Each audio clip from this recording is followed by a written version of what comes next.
So, Todd, what do you make of this? Last Wednesday in Brazil, there was a bust. Two people were indicted on terror charges, ostensibly as part of an operation to take down a Hezbollah cell. Tell me about that. I think that operations in Brazil and probably other ones planned elsewhere around the world are part of a Hezbollah Iranian strategy to start taking retaliation against Israel for exchanging fire on the northern border and also for the war against Hamas in the south. I think it's linked to that war. I think that that's a harbinger. That case in Brazil, which by the way was investigated jointly by the Israeli Mossad and the FBI working together with a little bit of Brazilian assistance as well. I think that we could probably expect to see more of the same. Hezbollah has clandestine agents all over the world. They are the most powerful U.S. designated terrorist organization in the world, the most capable, the most dangerous. They have proved it time and again all over the world. They can kill anywhere they want to kill, including in the United States. Okay, that's a very strong statement. And you've actually done some reporting on some of these sleeper cells back in the day. I believe it was in 2018, linked to Hezbollah. Let me put it this way. A lot of Americans are not that familiar even with Hezbollah or these kinds of realities that you've been reporting on. So maybe give me a primer.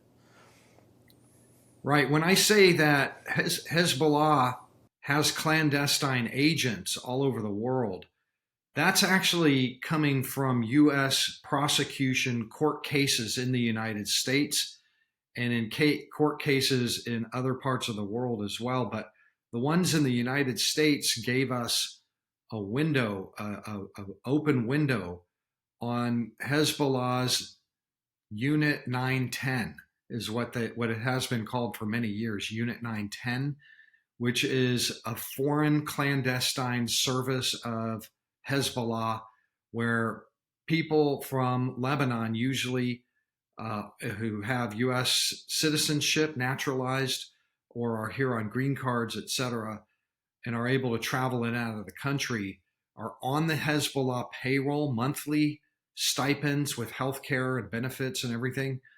And their job is to amass target lists and weapons to execute on those target lists, explosives, guns, ammunition, and also surveillance footage and video of hard targets, just inanimate, locations, that sort of thing. Human beings like dual Israeli U.S. citizens, Israeli businessmen doing business in the United States, synagogues, U.S. federal offices, that sort of thing.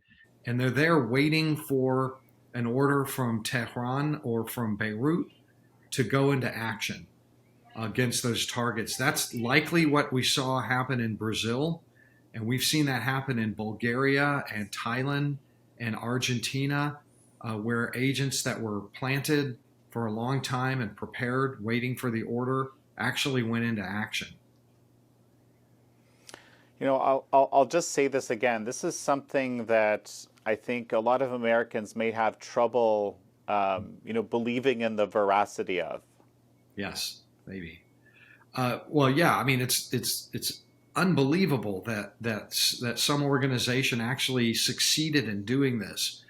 But the United States government has succeeded in catching them, and that's why we know, and putting them on trial. You mentioned a series of stories that I did in 2018. Those stories are based entirely, no interviews, I did nothing. I just simply went to the court case files and found that the prosecutors had loaded it up with things like FBI 302s, which are this very rarefied, highly protected document produced by the FBI from interviews with defendants, with suspects. They loaded them up into the court files. They loaded tremendous amounts of material in these court files. And so I was able to take all of that. There were two cases, one in Dearborn and one in New York, Brooklyn, that were together, tied, and really just was able to put together a picture of Unit 910 inside the United States. Some of those court records actually named other 910 suspects in other cities around the country, just put their names out there, put organizations out there, named names, people, and places, and just left it like that. I'm assuming they did that maybe to spook them off, make them close shop and flee the country rather than make the government prosecute them.